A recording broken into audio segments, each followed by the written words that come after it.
Sa resulta ng debut ni guard Bronny James, para sa Los Angeles Lakers, ang team ay iniulat na nasa proseso ng pagpormal ng isang plano para sa kanyang pag-unlad.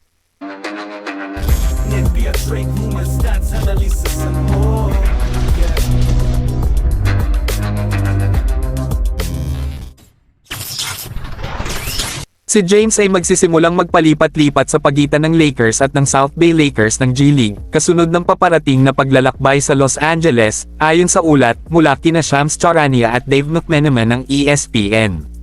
Nakatakdang bisitahin ng Los Angeles ang 5 team na magkakasunod, mula October 28 hanggang November 6, ang Phoenix Suns, Cleveland Cavaliers, Toronto Raptors, Detroit Pistons at Memphis Grizzlies.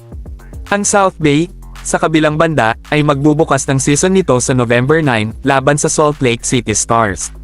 Naglaro si James ng 3 minuto sa pagbubukas ng season ng Los Angeles, na panalo laban sa Minnesota Timberwolves, na nakakuha ng rebound. Gumawa rin siya ng history, sa pamamagitan ng pagpapakita sa floor, kasama ang kanyang ama, si forward LeBron James, ang unang pagkakataon na nangyari sa isang laro sa NBA. Nakatakdang laruin ng Los Angeles ang Suns, Sacramento Kings sa bago ang road trip nito.